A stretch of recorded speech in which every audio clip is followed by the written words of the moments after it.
Tell me the story of Jesus, write on my heart every word. Tell me the story most precious, sweetest that ever was heard.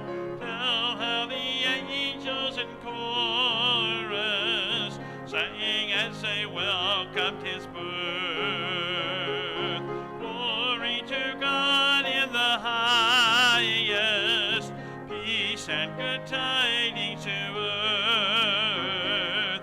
Tell me the story of Jesus, write on my heart every word. Tell me the story most precious, sweetest that ever was heard. Fasting alone in the desert, tell of the days that are past. How for our sins he was tempted, yet was triumphant at last. Tell of the years of his labor, tell of the sorrow he bore. He was despised and afflicted, homeless, rejected, and poor.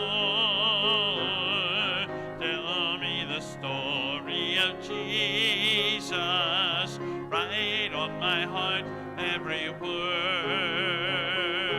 Tell me the story most precious, sweetest that ever was heard. Tell of the cross where they nailed him, writhing in anguish and pain. Tell of the grave where they laid him, tell how he liveth again. Love in that story so tender, clearer than ever I see. Say, let me weep while you whisper, love paid the ransom for me. Tell me the story of Jesus, write on my heart every word. Tell me the story most precious, sweetest that ever was heard. Brother Kermit, would you pray for us?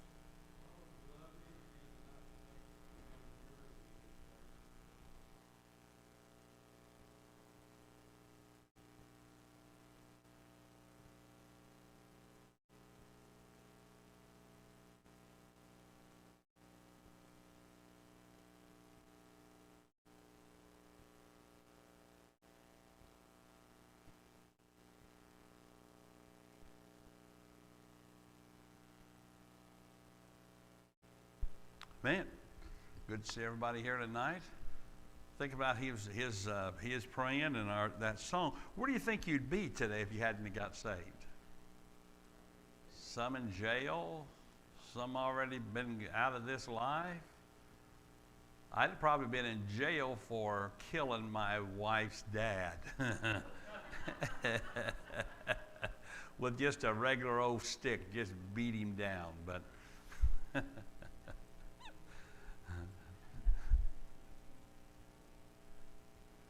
did everybody notice?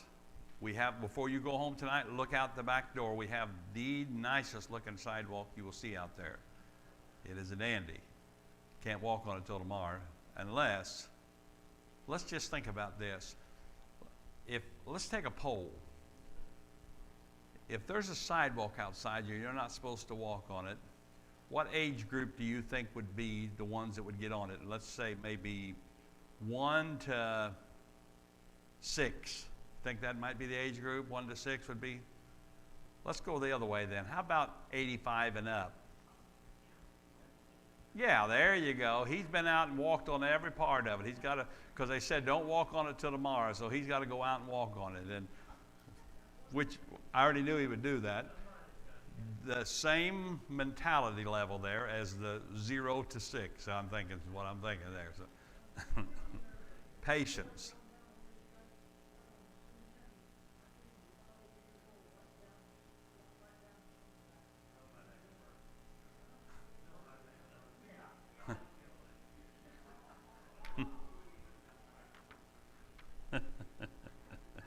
But anyhow, we got that. We'll have lights here before long. Going to have lights like these in it that'll be on dusk to dawn. So when you get out, you'll be able to walk if you're parked out back. And it's got a nice roof over it, and we're getting there. I think they're wanting to get paid the rest of their money, so they're going to start getting things finished. Is what it is. I don't know, but it's looking good. We're grateful for that. What else is going on? We've got a big yard sale coming. If you've got things, they're filling up one of those Sunday school rooms over there with stuff. So you pray that things will go well in this yard sale that's coming up. I'm trying to see. We moved the date, and I've already forgot what day it is now. It seems like it's the 14th, but I can't find it. There it is, 14th. That's a week from this Saturday. Is that right? So I think they're still looking for helpers, people to set up, people to take it down, people to haul away afterwards, all kinds of things like that. So see Miss Kay Bean or Tiffany if you got any ideas or anything going on in that. See what else I see. Ladies conference coming up this weekend for those of you who is going for that. I don't know who's in charge, who's got the sign up, I don't know any of that stuff, but they've got it going, and they always have a great time there. They're having a meeting over next door. They told me we was not having Masters Club tonight, and so we're not running buses, we're not doing that. And then I got told today, well, yeah, we're having Masters Club. We got the college kids taking care of all of that while we have our meeting. So I don't know if they're having a meeting. I don't know what they're doing over there. It's too far away. The campus is too big for me to keep up with it. And going back to sleep.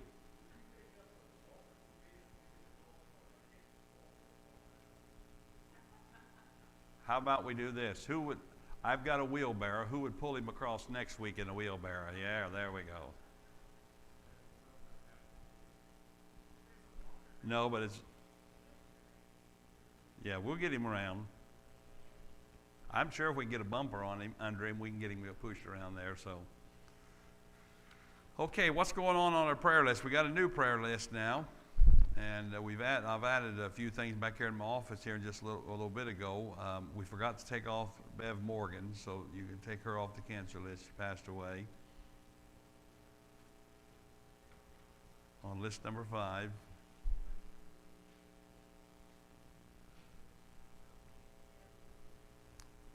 We've added at the bottom of the cancer list, add Tina Lanham. Lanham, I don't know, Lanam is how she said spell it.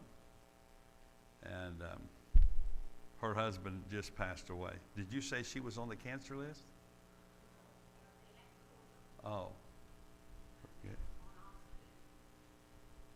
Okay, we'll put her on list number, we'll just put her on the right end because it should be less than 4 weeks. She deals with that. I've lost all my pencils, pens, all those things. I don't know how they go. Brian gets in here and I lose everything.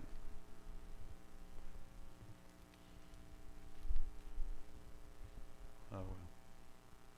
And then over on the right ends, if you would, Sister Kathy starts school tomorrow teaching, and she had the COVID. She's well over it, but she has no energy and very weak, and her room's upstairs. So we've got 4 volunteers to carry her. Thank you. To carry her up and down for the next few days. No, but pray she can get some energy back. It takes a long time to recover from this stuff. So pray for Sister Kathy. And then the Lanham family, as we mentioned, her husband passed away. So pray for that whole family there.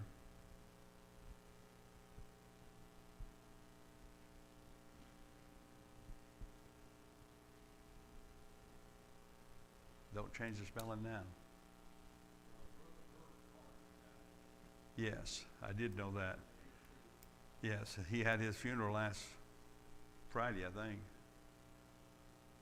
Actually, they had 2 funerals for him. Well, I talked to Brother Ricky Brown about that, but I forgot to announce it. But do pray for the Carter family, because they are a mess.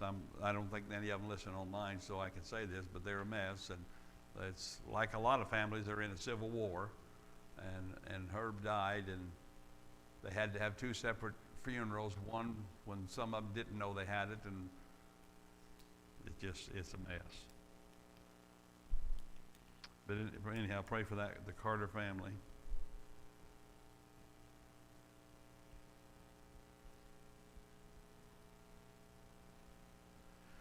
And also put Mary Looper on there. I have not seen Mary Looper, and I thought that maybe they'd went on vacation. They run off Florida all the time. She sells 4, 5, or 12 houses, and then they run off to take a week vacation. And they didn't want? She sold the whole thing, sold it all. But anyhow, I drove by I went by their house this week, and I seen her waving out the door. So then text with her. She thought she had COVID, but she didn't. And she had some sort of bacterial infection. She said, I've been sick for 10 days. They're treating her with, I can't remember. I actually brought my phone this time so I can look stuff up. But they're treating her with some antibiotics and different things. And so she may be back by this week, but she'd been pretty sick also. Thought she was sick with one thing and had something else.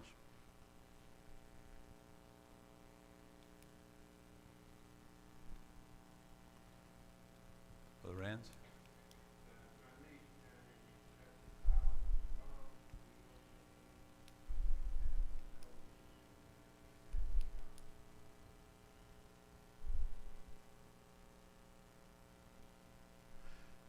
The last name starts with a what?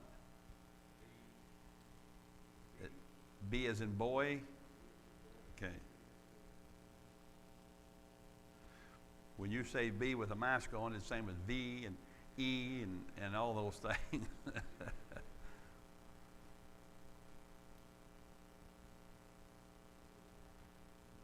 Violet Bond.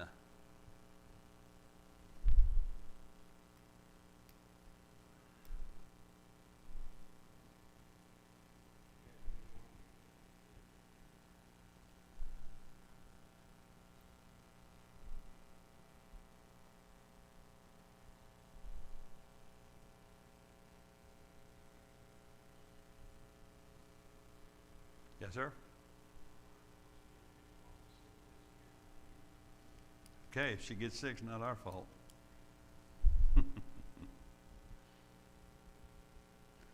Take Sister Marge off. She's tip-top. She's ready for whatever comes this way, like warm weather, things like that.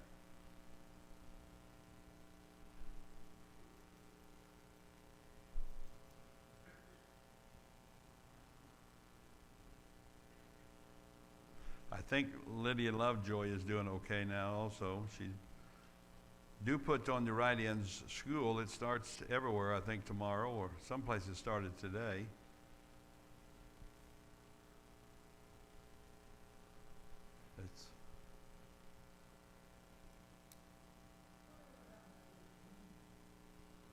Boone's deserted us. I don't know how else to put it. I've been by his house and seen him, talked to him, but he don't seem interested in coming back. I don't know what's going on with him. I think maybe we sang some sour notes or something. I don't know.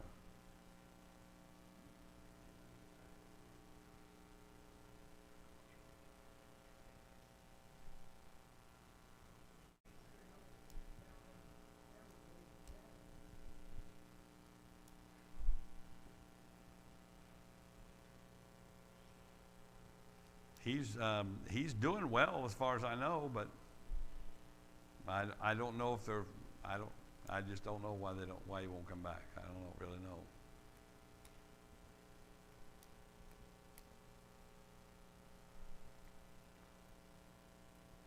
It's hard to believe, but it doesn't take much. No matter how faithful you think you are, it doesn't take much. Just get sick for a month, and you're already that's beyond your control, but that's enough that the devil can use it to keep you from. You think, well, and this is hard to get people back in.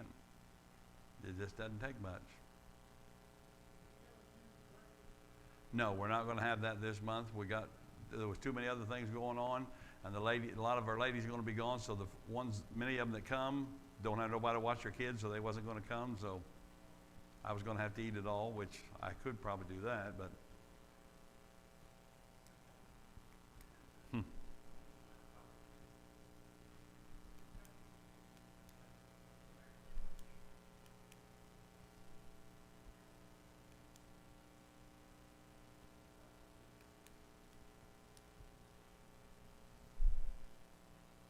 what else do we know? Anything?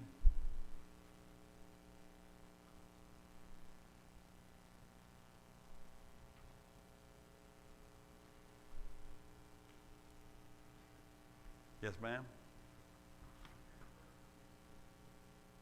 Mary Ferguson? She has cancer? Okay.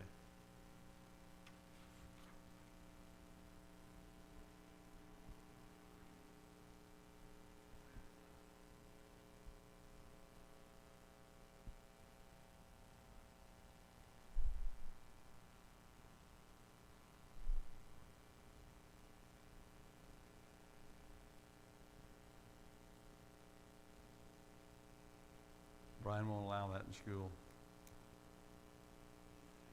If he sees gum, he'll lock the doors, won't let you in or out.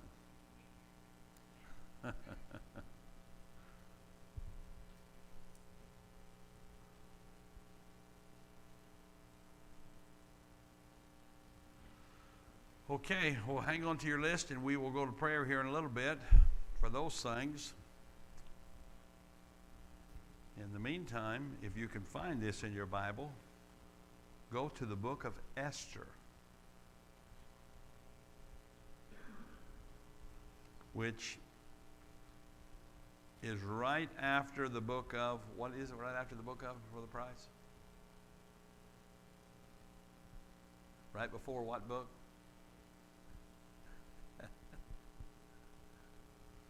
He's been walking on cement. He can't remember stuff.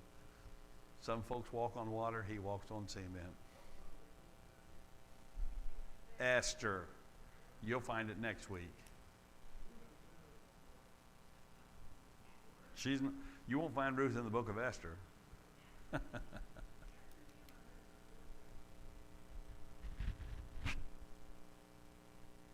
It's Esther and then Nehemiah before Job? Okay, see, that's good. You know your stuff. Before you read all this book, I'm going to give a quizzes. I just read it this week, and the things coming to mind, so I thought, well, we're going to have a little lesson on it. Without looking in your Bible, at the beginning of the book of Esther, who's a queen?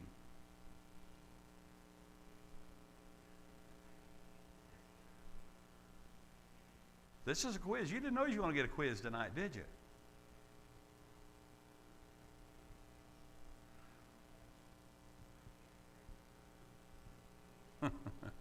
Well, we'll talk about it here in just a few seconds. But my thought tonight is, and we're going to start reading here in a moment, and I didn't print out verses, so I got to get real close so I can see the verses here written in here. But we're going to talk on the thought of just, and this is in a commercial. It used to be in maybe a drug commercial or whatever, but they used to say, just say no. That's going to be my thought a little bit tonight. But I would start with this line, and then I want you to help me figure this out. I had to look this up too. But I would say this: it all started because he was 3 sheets to the wind. Now, does anybody know how many of you ever used that phrase? He's 3 sheets to the wind. I know what we're making reference to, but what does that mean? 3 sheets on the clothesline? I don't know. I read that, and I thought to myself, I wrote that down, and then I thought to myself, I'm not going to say something. I don't even know what it means. So I looked it up, and I brought that with me. 3 sheets to the wind. Needless to say, you know this part. It means to be drunk. But the sheet is the line that controls the sails on a ship. If the line is not secure, the sail flops in the wind. The ship loses headway and control. If all 3 sails are loose, the ship's out of control. 3 sheets in the wind, or to the wind, however you want to say it. But I understand now why they say that. But his name is Xerxes, I believe it, and he was the king of Persia. It's located in what today is Iraq. I thought about getting a map and putting it up here, but I didn't have the abilities to do all that. No one was here that did. So, but anyhow, what is today Iraq was Persia. But now, when you read this story, it says it happened that his kingdom stretched from India to Ethiopia. That's quite a bit bigger. You can look that up on a map. That's quite a bit of area. And we're told there that in the 3rd year of his reign, he decided to have a little small party for some of his closest friends.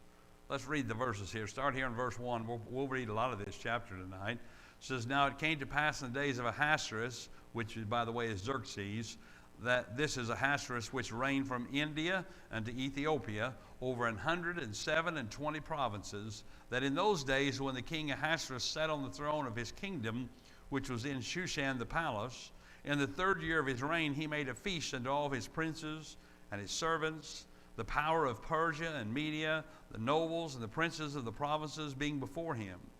When he showed the riches of his glorious kingdom and the honor of his excellent majesty many days, even 180 days, and when these days were expired, the king made a feast unto all the people that were present in Shushan the palace, both unto great and small, 7 days, in the court of the garden of the king's palace, where were white, green, and blue hangings fastened with cords of fine linen and purple and silver rings and pillars of marble. The beds were of gold and silver upon a pavement of red and blue and white and black marble. And they gave them drink in vessels of gold, the vessels being diverse one from another, and royal wine in abundance according to the state of the king. We'll stop there and let me change my phrase. He didn't decide to throw a small party for some of his friends. He threw a big blowout party for anybody who was somebody. I mean, he had it. And it lasted for months here, 6 months. And at the end of 6 months, he capped it off with a big time party there at the palace itself. In fact, to get an idea just to the extent of this party, verse number 8, the next verse down says, "And the drinking was according to the law. None did compel. For so the king had appointed to all the officers of his house that they should do according to every man's pleasure." Now, that doesn't mean much to me when I read that. So again, I had to look some things up to see what they was talking about. I mean, it's obvious to me they was doing a lot of drinking, but here's what it means. You see, under Persian law, if you was a guest of the king, the only time you could drink is if the king was drinking.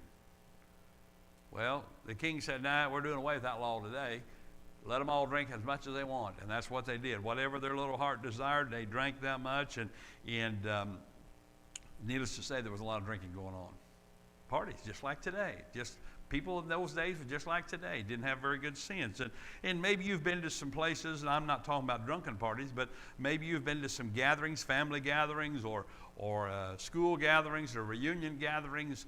And what happens is a lot of times the men get gathering over here and they get to telling stories about their deer hunting and their fishing, and the fish get bigger and bigger and bigger and things like that. And the ladies, they get to gathering over here and they get to telling all kinds of stories. Who knows what all the stories the ladies tell. I'm not even going to try to delve into that. But they divide up like that, and that happens a lot. Well, here it's a little bit more formal, because we're told that the king, he was entertaining the men.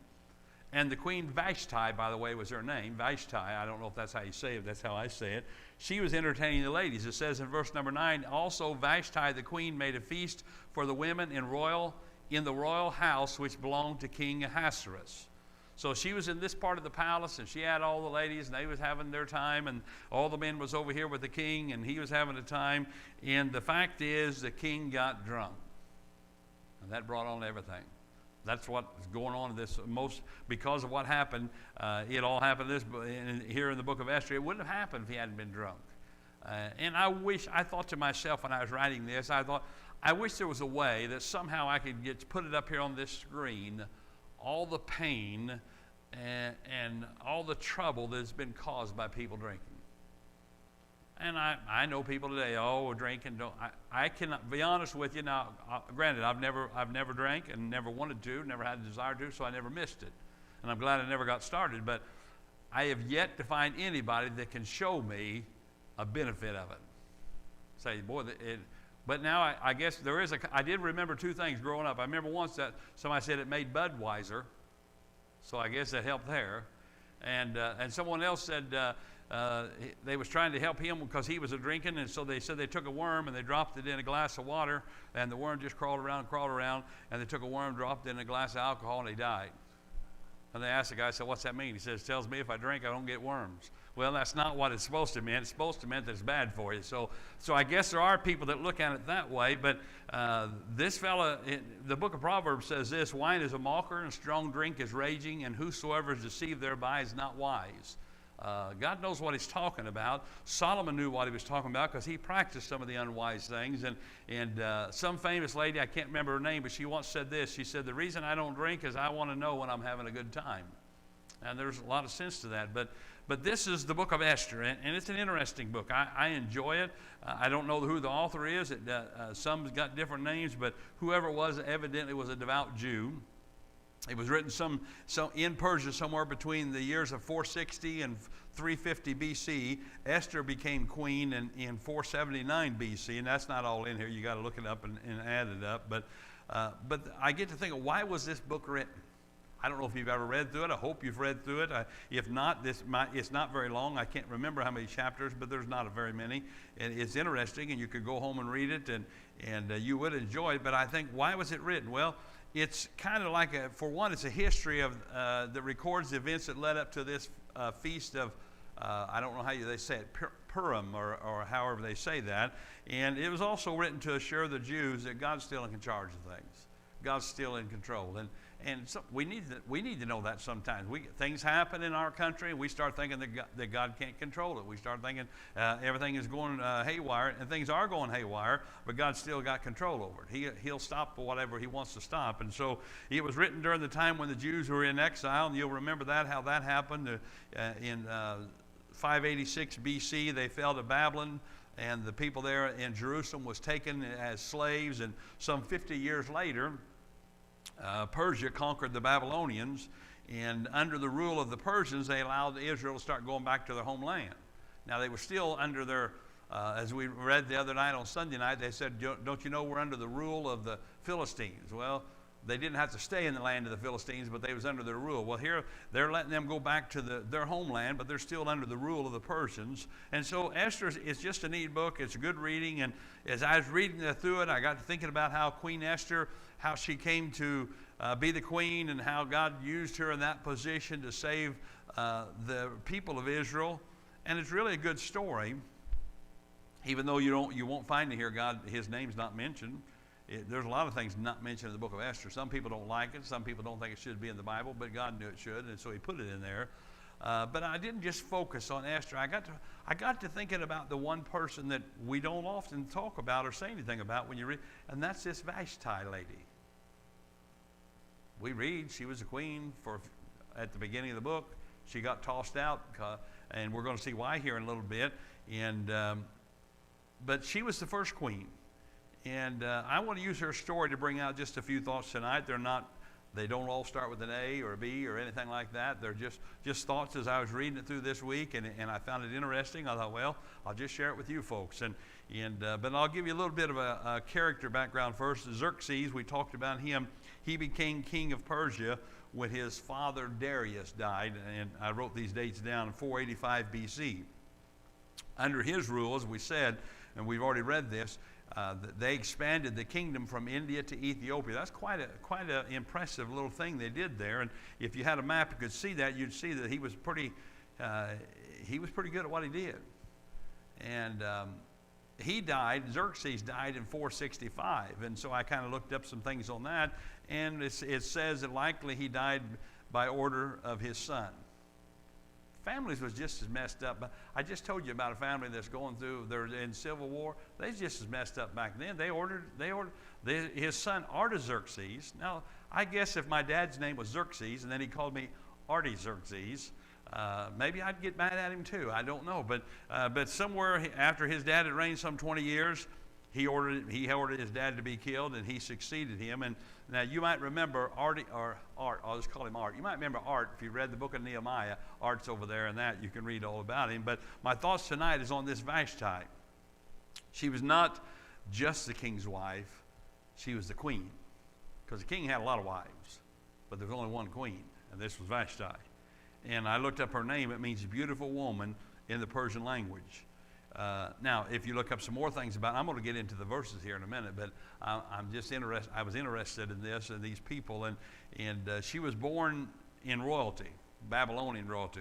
Her grandfather was Nebuchadnezzar, and you remember him. He's the one that destroyed Solomon's temple and there in Jerusalem, and he brought the Jews into exile. And then her father was Belteshazzar, who was the last of the rulers, and you can read over there in the book of Daniel about how he went out, seeing the handwriting on the wall and a few things like that. And so the stage is set. There's a big party going on. The guys is over here in this part of the palace, which the palace is probably a little bigger than this auditorium here, but the guys are in one place and the ladies are in another place. And then it says in verse number 10, we'll get back to the reading. In these verses, I've got a little bit bigger letters so I can see them. But in verse number 10, it says, on the 7th day, when the heart of the king was merry with wine. Now, that's a nice way of saying it, but he was drunk, is what it amounts to. He commanded, and then all these fellows, they had to have been some sort of deacons or something. I don't know what they was, but they had these tough names. And anyhow, I'm not even going to try to read their names, but he commanded all these people, the 7 chamberlains that served in the presence of Ahasuerus the king, to bring Vashti the queen before the king with the crown royal, to show the people and the princes her beauty, for she was fair to look on. But the queen Vashti refused to come at the king's commandment by his chamberlains. Therefore was the king very wroth, and his anger burned in him. So what's up with that? I'm reading this story, and what's the things I want us to learn about Vashti tonight, or from her? The first one thing I say is this: what went on wasn't her fault.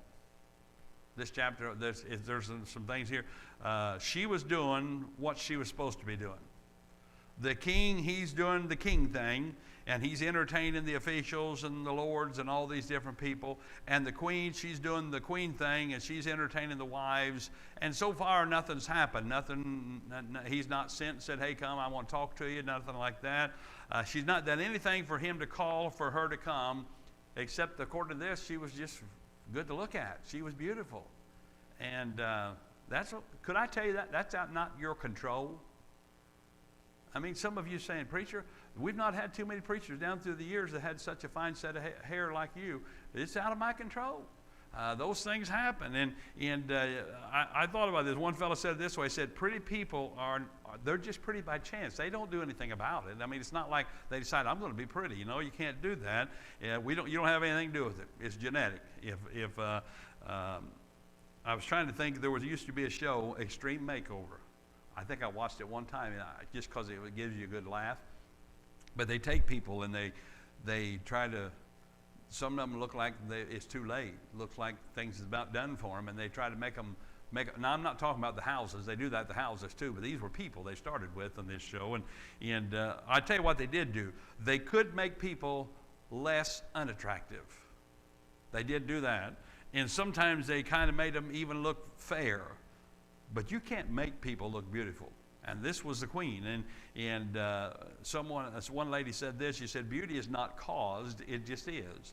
Well, this is where she was. And so the king, here he is, he's drunk, and he says, men, you ought to see my wife. Man, she is a knockout. And that was his thought. Drunk people do stupid things like that. And so he sends somebody, he says, go get my wife and put the crown on her head and bring her over here. And again, my thought is there's going to be times in your life that you're going to be minding your own business, and you're going to be put in a situation where you don't have much control over. And unfortunately, that's just part of life, and it happens a lot. There's a lot of things that goes on, and bad stuff happens, even to good people. And life would be a whole lot easier if it was always fair. If cancer and accidents and tragedies only visited those nasty, evil people, wouldn't life be good? But that's not the way it works. He's not a good reference, but I remember him saying this years ago. And Johnny Carson said this one time. He said, if life was fair, Elvis would still be alive and all the impersonators would be dead. So there's a lot of good thought there. So sometimes things happen and we can't help it. This is where Queen Vashti was. Sometimes things happen and we're to blame. You cheat on your spouse and they leave you. You cheat on your boss and they fire you. You cheat the government and you go to jail. You smoke like a chimney and then you get lung cancer. We can't blame God for those things. And tobacco companies, people blame tobacco companies. They don't make you buy stuff. And I knew a family years back, and one of them got cancer, and they asked their church to pray for them, and they prayed for them, and it went in remission. They were smokers. They didn't quit smoking. They continued to smoke. It came back a second time. They was concerned. They felt like God was not being fair to them. And somehow it went in remission. A third time, they didn't make it. And they felt like they'd been cheated. I don't think I would feel like I got cheated if I knew. Even the people that are lost can tell you these are not healthy things you're doing here. If I have bad things happen, and don't blame God for those things, what I'm saying. But so sometimes things happen, and you can't help it. But then there's sometimes when maybe your spouse leaves, or you get fired, as I mentioned, or you end up in jail, and you didn't do anything wrong. Or you get lung cancer and you never did smoke, or you're driving down the road and you're listening to some good gospel music or something, and you're running the speed limit and some drunk driver hits you. Those things happen too. John F. Kennedy said when he was president, life's unfair, and then he said, just because bad things happen to you doesn't make you a bad person. And that brings me to my second thought. The first one was the fact it wasn't Vashti's fault. She was doing what she was supposed to be doing. But then I would say this, secondly, she did the right thing. But here's the question. When I read this the first time, why? I mean, all he said was, go get my wife and bring her over here. Now, that sounds innocent. So I had to look it up, again, because it sounds too innocent. And the fact is, it was not so innocent. Historically, now, again, this is just what the Jewish rabbis have taught for years, but the Jewish rabbis taught that when he sent for her, he was not intending her wearing much clothing when she come over. He was wanting to introduce her to all the men, let them gaze at her. And I don't know that to be true, but that was their speculation. But if so, I can understand why she refused. The king was drunk, and he demanded something that he'd have never done if he was sober. And I can show you a lot of people down through the years that's done some very stupid things they would never do if they were sober. My thought tonight was to start, just say no. It'd be simple. If she said no, got her in a lot of trouble, which we're going to see here in a minute also. But even if that was not the situation, I read their custom and stuff, and there was still a problem, because in the books of Josephus, the historian, he says that strangers were not allowed to look on the beauty of Persian wives. And so a lot of commentators that I read there, they said that her defiance, it was a defiance as a modest and totally justifiable refusal to appear here before the king, even if she was fully clothed, to come out here and just let all the bunch of drunk men gaze at her and said she was completely in her right, so she wasn't going to do it. So, and again, my thought is, as Christians, there's going to be times in our life that we're going to be presented with choices that go against our principles. There's going to be things that it might be something as simple as what show you watch. Now we get old with that, none of that matters anymore. Well, it does matter. It might be something as simple as the music you listen to, or it might be something more complex, like you're working a job somewhere and they need you to lie for them. Well, there needs to be some cheating here. There needs to be some stealing here. Are you going to do? Those are choices we have to make. Will you betray your marriage vow, or will you deny your God? Will you use language that you know that God's not pleased with? And these are all choices that we have to make, and nobody else can make them for us. And my thought is, Vashti, she did the right thing. She made the right choice. And when you come to those places in life, you have to decide what's important. What is at stake and what's important here. And I thought about this. If you're familiar with the book of Judges, and I have not read it here in a couple months, but there's a lot of good stuff. If you just want to just read to enjoy, read the Old Testament through and just go back and read it again, because there's a lot of good stuff in there. But in the book of Judges, you'll remember the people there of Israel was described a couple different ways in that book. In one place it says that something like they did that which was right in the eyes of the Lord. But there's another place in there that says every man did that which was right in his own eyes. That's not good. So what it really amounted to was either they were obedient, they did what was right in the eyes of the Lord, or they were disobedient, they did what was right in their own eyes. They did what they thought they wanted to do. And could I tell you, integrity, it's one of those all or nothing propositions. You can't just partially. If you're a Christian and if you're going to be obedient to God, you can't be partly obedient. That's the same as disobedient. Maybe it was Snuffy Smith. Was he one said, either he is or he isn't, and something along those lines. Well, you can't. You're going to either be obedient, or you're not going to be obedient. And it's sort of like ladies when they're having, either they're pregnant or they're not pregnant. There's no maybes or partials or anything. And so integrity is what we do, what we say, and what we say we do. James says this, therefore to him that knoweth to do good and doeth it not, to him it is sin. And he didn't say this, but he kind of implies behind that, if you know to do good and you don't do it, it's sin. But if you know not to do something and you do it, that's sin too. We always read that the way he wrote it, but I think we could look into it the other way. And so Vashti did the right thing, and that brings me to the third point. She paid the price. In a perfect world, Vashti would have been vindicated for her decision. Today we live in the day, and I can't remember all the movements. I think it's called the Me Too movements, and they got this movements and that movements, and all of them right? Not necessarily. There's a lot of people out there today that I think a lot of people just throw stuff out, say so and so made passes at me back in 1947. And now it's 2017. I just remembered it, and I want to get them put in jail. And everybody bails on somebody. But a lot of them are true. And if there's 50 people comes out in one day about somebody doing something, it's kind of hard. I kind of have a hard time believing that something didn't really happen there. And so in a perfect world, she'd have been vindicated for her decision, and there'd have been all these people looked up to her and said, "Listen, there's a lady that's of real virtue right there, and she's standing for what's right." In a perfect world, there's no innocent people goes to jail, just the guilty ones. But we don't live in a perfect world.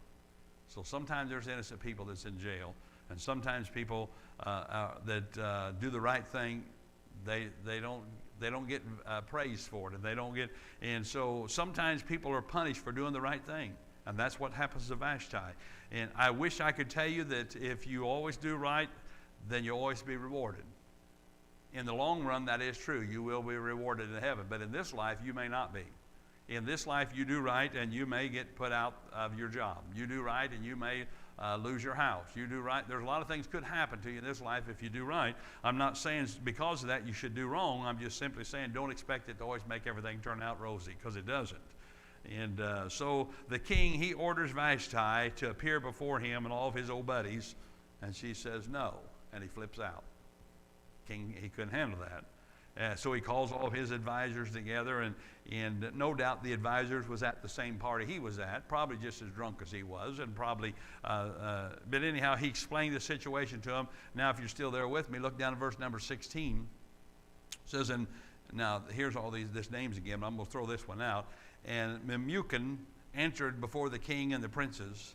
Vashti the queen hath not done wrong to the king only, but also to all the princes and to all the people that are in all the provinces of the king Ahasuerus. For this deed of the queen shall come abroad unto all women, so that they shall despise their husbands in their eyes, when it shall be reported. The king Ahasuerus commanded Vashti the queen to be brought in before him, but she came not. Likewise shall the ladies of Persia and Media say this day unto all the king's princes which have heard of the deed of the queen, thus shall there arise too much contempt and wrath. Them guys had to have been at the same party. They'd all been drinking a little bit too much. And so this fellow, I don't remember who he was, and I can't say his name again, but Mehumum or something. But anyhow, he throws this out. And in today's language, here's what he's saying. Before this day's over, boys, women all over the country is going to hear what this queen's done, and we're done. They're not going to listen to us anymore.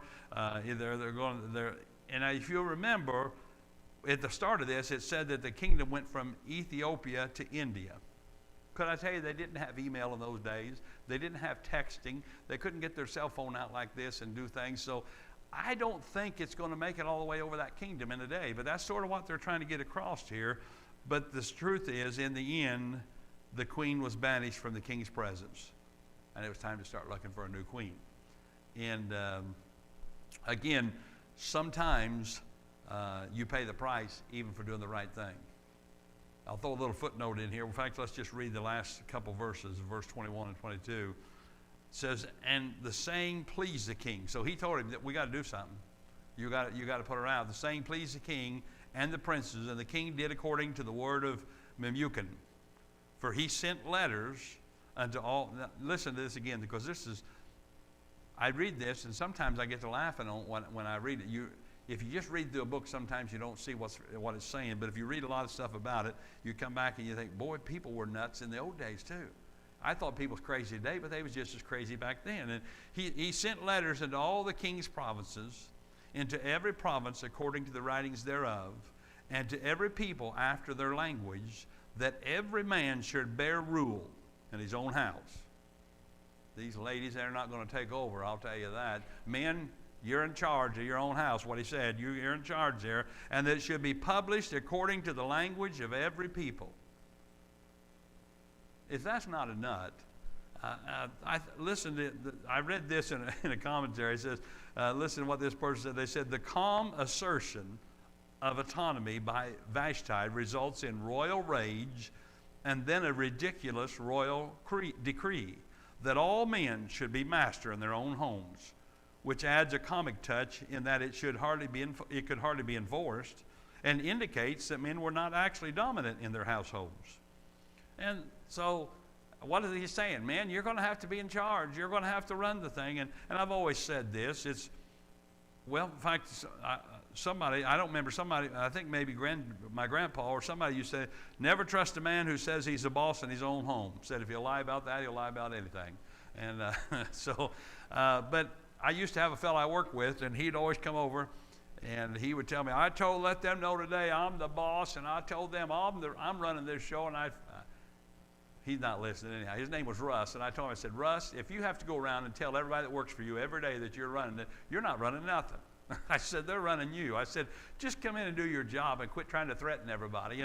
And so here's the king, and these guys said, you can't let these ladies take over. We got to put a stop to this. And so this is what they decided to do. And I thought about that. Now, I can understand if you're the king and you're used to, well, you say it and it happens. I can understand you get a little upset if you send for your wife and she said, I'm not coming. I can understand that bother you. Even if it's for the wrong reason, I can still understand him getting maybe a little bit upset. And I can understand if he got mad enough where he can say, okay, you're not going to be the queen. That's his power. He can do that. He's king. But to put his whole communication system, he said put it in everybody's language, send them all a letter, let all of them know. I mean, it's like he sent this message out to the whole world. I want to make sure everybody knows this, that I think he's making a little bit too much out of this. And I say that because drunk men are not known for being very reasonable. People that I've known when they were drinking they're not very smart. And I remember when I was in high school, and it was spring, and it was nice, and it was like almost 70 degrees, and 4 or 5 of us decided we was just going to go down here to Lieber, and we was going to camp. And I'm not going to say any names this time because some of those people may be listening, but we was going to camp, and so I didn't know it was going to snow in the middle of the spring. I thought it was going to be warm, and it was warm when we started, and so then it started to sprinkle and rain, and I thought, this is not good. Because we didn't have anything to camp in, we just had a blanket. So we found one of those little shelters down there, and we got in it. Well, here comes some more folks from our class, only they'd been drinking, and they was loud. And I was trying to keep them under control, and finally the fellow running the park, he come over there, and I knew we're in trouble now. And I remember him saying, just keep the guy he told me to keep under control could whoop any 6 of us. And I knew that, but he was drunk. And I'm trying not to say his name, but anyhow, so the park fella, he went back and he told him, he said, you keep him under control. Yeah, you guys just stay here for the night. Don't get out and drive nowhere. I said, okay. So then he starts to get up. I told him, I said, you're going to stay down. You're just going to lay there. You're going to go to sleep, and you'll get up tomorrow. And he just laughed. You can't make me. I said, no, I can't make you on a regular day, but I can today. I said, because if you get up, I'm going to knock you down. And he got up, and it took both of my fists, but I took him down, and he just laughed. He said, you know, I'm going to kill you tomorrow. I said, tomorrow you're going to kill me, but today you're going to stay right there because I told that guy he's going to be quiet. And he laughs about this because I've still seen him sometimes, but we never had any trouble. Of course, I did ask for help. I told them, I said, tomorrow when he wakes up, would some of you guys help me, because he will kill me? But he was fine the next day. But my thought was, he'd have never been like that if he hadn't been drinking. He didn't drink while he was there, but he'd had plenty before he got there. And drunk people are not known for the reasoning. So here's what happens. Here's a drunk man. He's making stupid requests. It's getting him in trouble. I'm running out of time too. I love this story. I like this book, and I got into it. But look in chapter number 2 and verse number 1. This is usually what happens the next day. It says, after these things, when the wrath of King Ahasuerus was appeased, he remembered Vashti and what she had done and what was decreed against her. You know what I think was happening? I think he was thinking, man, I wish I could call her. I don't have a cell phone, but I wish I could see her. But I think when he sobered up, he started having regrets. But he was a Persian. And under the Persian law, once you made a law, no one can change it. If you'll remember, that's what this whole book's about, because they decided we're going to kill all the Jews. And so they okayed that. He didn't realize his new queen was going to be killed. So then they made another law. You're allowed to defend yourself. Didn't work out so good for all those people, but here he was. He made some dumb decisions, and now he can't change anything about it. Now he don't have a wife. I mean, he doesn't have a queen anyhow. And that brings me to my last thought. God used it for good. Is it because Vashti had been banished? Or let me say it this way. It was because Vashti had been banished. They decided, we got to get another queen. And that new queen's name was Esther. And again, you can read the book when you get home sometime. She was a Jewish girl, but the king didn't know she was Jewish. And that's what makes the story good, because he finds that out later on. And eventually a plot took shape within the kingdom to kill all the Jews that was in exile there in Persia. And only because of the influence of Esther over the king, all of that was averted. Even though the king still signed another decree and did another dumb thing. He wasn't drunk this time when he did it, but he still did a dumb thing. But my thought is, did God have Vashti humiliated like this and banished so that Esther become queen? No, I don't think so. Did God use that? Yeah, he always does. There's a lot of dumb things you and I do in our life. God doesn't make us do that, but it doesn't mess him up. It's not like he says, I wasn't seeing that coming. I got to fix this. No, he still uses and there's a verse in Romans chapter 8 says, and we know that all things work together for good to them that love God, to them who are the called according to his purpose. I don't think if you read this story, if you read through the book of Esther, and if you didn't know what was going to happen, if you didn't already know the story ahead of time, I don't think in any part of that story where you look at it and say, well, I can see where God's working here. Not until you get to the end. I understand what God was doing all this, what he was allowing, why God did all this. But it doesn't mean, just because I can't see things happening in my life, doesn't mean God's not working. Just because it looks like everything's backwards, and it doesn't mean God's not doing things. And sometimes I can't understand what's happening, but I know God's still at work. So I just have to trust him. And it's sort of like sometimes you watch somebody, they're carving something out of wood, or they're painting something. I remember we've had paintings done, people that come over and they do chalk drawings and paintings in the church, and when they're about halfway through it, I'm starting to think, we might ought to have had a better sermon or something, because this here's not looking too good. But when they got done, it was amazing. But about halfway through, you don't know. And that's the way it is sometimes with God. When it's finished, it's beautiful, but sometimes you don't know that. And in our life, sometimes all we see is the little pieces and not the entire thing. And we think, boy, what a mess. Now, I've said a whole lot about this little story tonight, and I didn't intend to say that much, but I said it really what I did say was to get to this one thought or one question that I didn't think would take near this long. And the question is this: you think maybe sometimes we need to just take a stand? Because we live in a day where a lot of Christians don't stand for nothing. We just kind of, I don't want to say we're three sheets in the wind, because that's drunk, but we just kind of flow with whatever's happening. We don't stand for anything. And sometimes we need to say yes to some things, and sometimes I need to say no. It's that simple. And to do the right thing and not the wrong thing, even if you know there's going to be a price to pay. And Vashti did that. And I'll finish with this, and then we'll go to prayer. I don't remember who wrote this, but it wasn't too long ago, too many years ago they wrote it. They said, the high road isn't the easy road, but it is the best road, and you never regret taking it. That was Vashti. Now again, that's probably the only sermon I've ever preached in my life on Vashti, and I wasn't even going to until for this week. I read through it and I liked it, so we got in there. But my simple thought is just say no. Sometimes you have to do it. We think as we get older, it's only young people that have to learn that, but it's not. It still happens to us. There'll be opportunities sometime this year for you to cheat on your taxes. You can if you want. Or you say, no, Satan, I'm not going to do it. I'm going to do it the way it's supposed to be. There'll be opportunities for a lot of things, and we have to determine, am I going to do it the right way, or am I going to do it the other way? Now, with all that said, thanks for your attention tonight. Thanks for coming. And if you got a prayer list, which you should have, because we have new ones tonight, if you got one of them, let's go to prayer. And remember to pray, especially for our school starting tomorrow. We have, as far as I know, we now have 50 students. Last year, I think we had 25. That's quite an increase in a year. And of course, we have one teacher she's well, but not strong. And so we're going to give her the meanest kids. No. But they need prayer. There's just a lot going on. And there's easy ways to do things, and then there's good ways and right ways, and we're trying to do things the right way here. And the kids that come here, I can guarantee you this: up to this year, I know they've had a good education. I know they've been taught well. I think they will again this year, and so we plan on doing things the same. I am sure that the Satan is going to try to stir things up with that many more kids. So that's why I need a lot of people to be praying.